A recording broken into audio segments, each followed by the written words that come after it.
Swiggy का 11,300 करोड़ का IPO 6 नवंबर से 8 नवंबर के बीच में ओपन होने जा रहा है। इस आईपीओ की पूरी डिटेल्स को समझते हैं। साथ ही यहां पर मैं आपको इसके प्रोज एंड कॉन्स भी बताऊंगा और इसके जीएमपी के बारे में भी जानकारी दूंगा, जिससे आप ये आइडिया लगा सकते हैं कि आपको इसमें अप्लाई करना चाहिए या फिर नहीं, और इस आईपीओ में कितना आपको लिस्टिंग गेन होने के चांसेस हैं। तो चलिए इस वीडियो को शुरू करते हैं। सबसे पहले देखिए, आपको पता ही है कि स्विगी काम क्या करती है। आपने स्विगी से कई बार अपने लिए फूड ऑर्डर किया होगा, या फिर स्विगी का जो दूसरा बिजनेस है इंस्टामार्ट, वहां से आपने ग्रोसरीज ऑर्डर की होंगी। तो इसके बिजनेस को कुछ खास समझाने की जरूरत नहीं है, तो हम सीधा इस आईपीओ की डिटेल्स को समझते हैं। तो आईपीओ का साइज 11,300 करोड़ है, लेकिन उसमें 6,800 करोड़ का ऑफर फॉर सेल है और बचा हुआ जो 4,500 करोड़ है वही फ्रेश इशू है।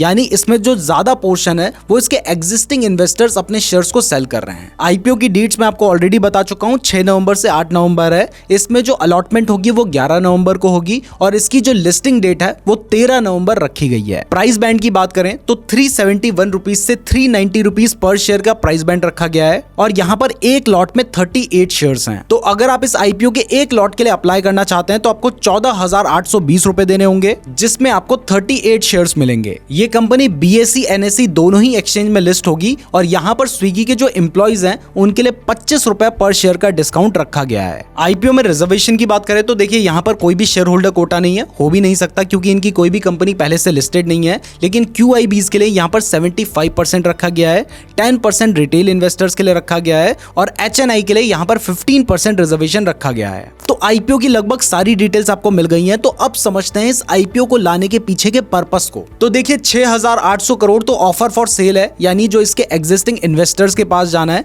इससे कंपनी को कोई फायदा नहीं होगा।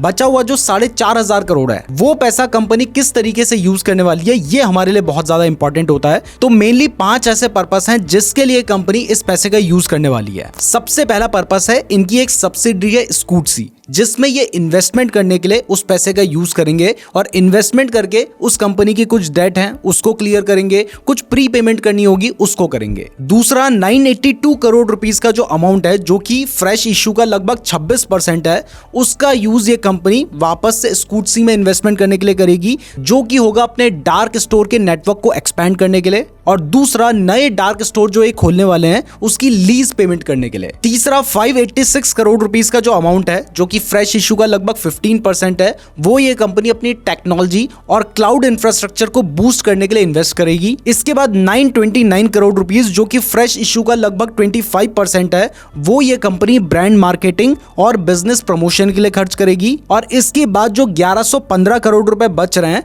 उसको ये कंपनी इनऑर्गेनिक ग्रोथ और जनरल कॉर्पोरेट पर्पस के लिए यूज करेगी। अब कंपनी के फाइनेंशियल्स की बात करें तो देखिए, कंपनी का जो रेवेन्यू है वो 34% और कंपनी का जो प्रॉफिट आफ्टर टैक्स है वो पिछले फाइनेंशियल ईयर से इस फाइनेंशियल ईयर के कंपैरिजन में 44% के हिसाब से बढ़ा है। इवन अगर पिछले 3 साल की बात करूं तो 2022 में इसका जो रेवेन्यू था वो 6,119 करोड़ का था, 2023 में ये 8,700 करोड़ हुआ और 2024 में ये 11,600 करोड़ हो चुका है। यानी कंपनी का रेवेन्यू बढ़ रहा है और उसका रीजन भी आपको पता है कि आजकल ऑनलाइन फूड ऑर्डर करने की लोगों को आदत सी हो गई है, तो ये रेवेन्यू बढ़ रहा है, आगे भी बढ़ना है। बट सबसे बड़ी प्रॉब्लम है कि कंपनी अभी लॉस में चल रही है। 2022 में कंपनी को 3,600 करोड़ का लॉस हुआ था, 2023 में 4,179 करोड़ का लॉस हुआ और 2024 में इनका लॉस अभी घटकर 2,350 करोड़ रुपए हुआ है, जो कि एक अच्छी बात है क्योंकि यहां पर इनका रेवेन्यू बढ़ा है और लॉस घटा है। लेकिन कंपनी अभी भी लॉस में ही है, जबकि इनका जो कॉम्पिटिटर है जोमैटो वो प्रॉफिट में आ चुका है। इसके अलावा कंपनी की जो एसेट्स हैं वो भी पिछले 3 साल में लगातार घट रही हैं। अब कंपनी की मार्केट कैपिटलाइजेशन की बात करते हैं, जो कि बहुत ज्यादा इंपॉर्टेंट है और इसको जोमैटो से कंपेयर करते हैं।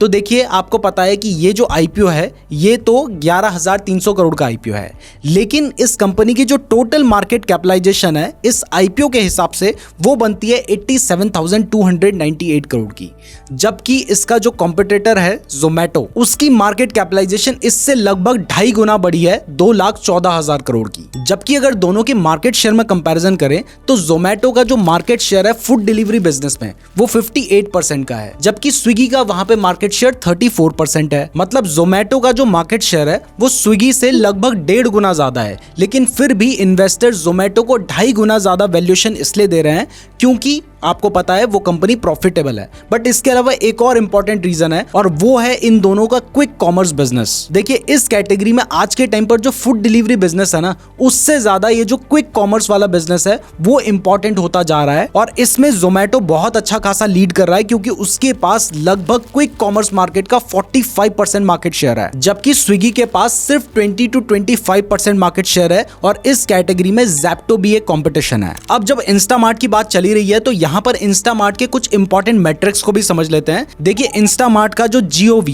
यानी ग्रॉस ऑर्डर वैल्यू है वो पिछले 3 साल से लगातार बढ़ता जा रहा है। इसके जो टोटल नंबर ऑफ ऑर्डर्स हैं यानी कितने लोग इंस्टामार्ट में ऑर्डर कर रहे हैं वो भी पिछले 3 फाइनेंशियल ईयर में बहुत ज्यादा बढ़ चुका है। इसके साथ ही पिछले 3 साल में इनका जो एवरेज ऑर्डर वैल्यू है वो भी इंक्रीज हुआ है और ये अभी 460 तक पहुंच गया है। तो इस कैटेगरी में जोमेटो को तो समझ आ चुका है कि पैसा उनका ब्लिंकिट से ज्यादा बन रहा है, तो स्विगी भी अब अपने इंस्टामार्ट पे बहुत ज्यादा फोकस कर रहा है। तो आपको ये सब समझ आ चुका है, तो अब चलिए इनकी स्ट्रेंथ और वीकनेस की बात करते हैं। लेकिन ये बताने से पहले अगर आप चाहते हैं कि आपको किसी भी आईपीओ में अलॉटमेंट हो तो उसके लिए बहुत ज्यादा इंपॉर्टेंट होता है कि आप मल्टीपल डीमैट अकाउंट से अप्लाई करें। तो अगर आपके पास डीमैट अकाउंट है, आपके फैमिली मेंबर्स के पास डीमैट अकाउंट नहीं है, तो उनका फ्री डीमैट अकाउंट आप खुलवा सकते हैं, लिंक डिस्क्रिप्शन पे दिया गया है। तो सबसे पहले अगर स्ट्रेंथ की बात करें तो देखिए स्विगी का जो रेवेन्यू है ये फाइनेंशियल ईयर 24 में 36% के रेट से बढ़कर 11,000 करोड़ से भी ऊपर पहुंच चुका है और अभी तक जो इनके लॉस भी लगातार बढ़ते जा रहे थे वो इस बार घटकर 2,350 करोड़ पे आए हैं।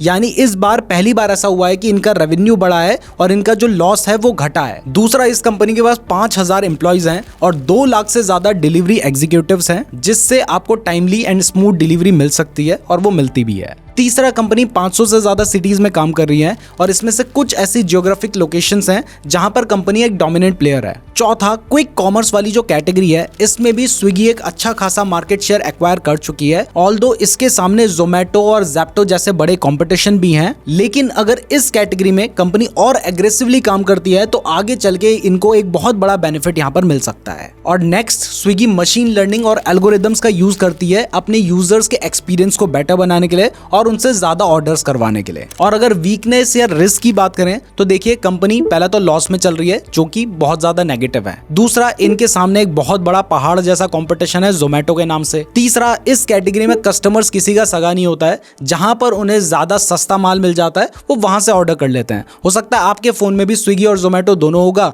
जहां पे आपको बेटर मिल रहा हो आप वहां से ऑर्डर कर लेंगे। नेक्स्ट, इस बिजनेस के लिए इनके जो डिलीवरी एग्जीक्यूटिव्स हैं वो बहुत ज्यादा इंपॉर्टेंट है, बट ऐसे में इनका कॉम्पिटिटर अगर उन्हें कुछ बेटर ऑफर करता है तो जो डिलीवरी एग्जीक्यूटिव्स हैं वो बहुत जल्दी दूसरी कंपनी में शिफ्ट कर सकते हैं। तो ऐसे में इन डिलीवरी पार्टनर्स को रिटेन करके रखना बहुत मुश्किल होता है। अब फाइनली इसकी जीएमपी की बात करें, जिससे आप थोड़ा बहुत आइडिया लगा सकते हैं कि इसमें आपको कितना लिस्टिंग गेन हो सकता है। तो देखिए इसका जो जीएमपी है वो शुरू से ही कुछ खास नहीं चल रहा है और अभी तो इसके आईपीओ का प्राइस बैंड आ चुका है, जिसमें जो हाईएस्ट प्राइस है वो 390 रुपीज की है और यहाँ पर इसका जीएमपी सिर्फ 22 रुपए का चल रहा है, जिस हिसाब से इस आईपीओ में 5% का लिस्टिंग गेन होने के चांसेस दिखाई दे रहे हैं और ये आगे बढ़ भी सकता है, घट भी सकता है। तो ये सब जानने के बाद आपको क्या लगता है कि आपको इस आईपीओ में अप्लाई करना चाहिए या फिर नहीं, या हमें कमेंट करके जरूर बताइएगा। फ्री डीमैट अकाउंट का लिंक मैंने आपको डिस्क्रिप्शन पे दे रखा है। वीडियो पसंद आई है तो वीडियो को लाइक और चैनल को सब्सक्राइब जरूर कर दीजिएगा। धन्यवाद।